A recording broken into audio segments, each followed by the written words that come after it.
review of the 2022 BMW 540i X-drive Sedan with the M Sport package. We will cover the special features of this car and look at the interior, the exterior, and then get behind the wheel and talk about the driving performance. Lastly, would I own this car? And if so, how would I score it overall? Before I get started, I just want to mention that I rent all of these cars to review. If you guys find any value from this video, please hit that like button down below. It really helps the channel out so much, really helps us get seen by more people on YouTube. Thank you. The BMW 5 Series is a mid-size luxury sedan. Our 2022 540i is a mild hybrid. It has a turbocharged inline-six that produces 335 horsepower and 332 pound-feet of torque, utilizing an 8-speed automatic transmission, and it is backed up with a 48-volt motor generator for better fuel economy. The car can go from 0 to 60 in about 4.7 or 4.8 seconds, and I definitely feel that this car moves. On the interior, the BMW 540i is well optioned out with modern luxuries. One of my favorite features of this car are the seats. The luxury seating package, there is a soft Nappa leather, 20-way controls, and lumbar support adjustment. The seats are heated. Initially, I did not find the seats very comfortable. However, after dialing in my preferences and the lumbar support, they were very, very comfortable to sit in. The driving experience is very quiet. Unless you are jamming on that accelerator, then you do hear some good engine noise. On the inside, there are a lot of high quality and soft touch materials. Fortunately, BMW still has plenty of buttons to reach a lot of the controls. And for rear seat passengers, there's plenty of space for an adult to sit in the back.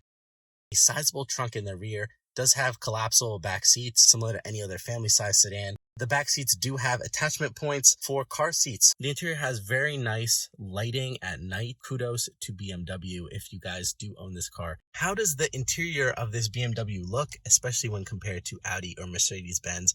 Please leave a comment down below. For technology, the BMW 540i has a 12.3-inch infotainment touchscreen, which does save the driver profiles, your steering wheel, mirror, and driving preferences. It also has Apple CarPlay and Android Auto. As you approach the car or walk away, automatically open or close. I know this is a feature of other cars, and it is nice to have in this car. There's a remote start and stop feature. There is also adaptive cruise control and lane keep assist, and a really nice backup camera. What do I not like about the interior and tech of this BMW 5 Series? The rear visibility in the rear view mirror seems very hampered by having that middle headrest, and there were numerous times when I'm driving and I just glance back and like something that I want to see is occluded due to that little headrest right here. So if you don't have any backseat passengers, just remove all of the headrests. I'm not a super big fan of this wood trim, and I definitely do not like piano black. And lastly, very much hate lane keep assist. It is too assistive. It is too electronic. You're just kind of inching close to the line and the car just nudges you back into the center lane. It's not natural to me and I do not enjoy it.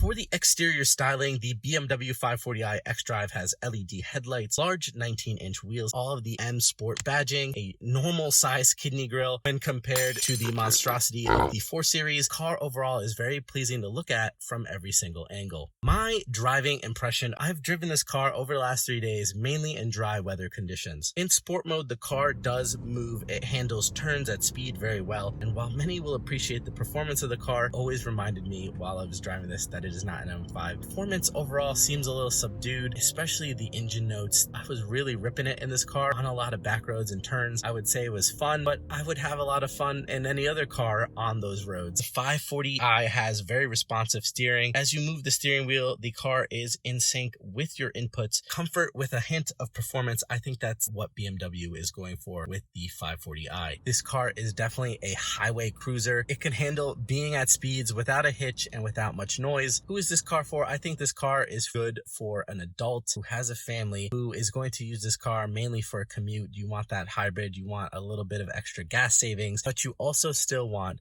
some sportiness and driving performance that BMW is known for. I think this is a very good car for you. I think this car is above average in most categories, and this is how I would score the BMW 540i based on my impression over the last few days driving this car. So would I want to own this car? I would consider owning this car. If you guys pick up this car used or CPO, it does have a pretty hefty price tag, but if you find it at a good deal, I do not think that you would be unhappy having this car. It is a beautiful car. I've actually received some compliments about how the car looks. People were asking me how the car drives. It is a very nice car through and through.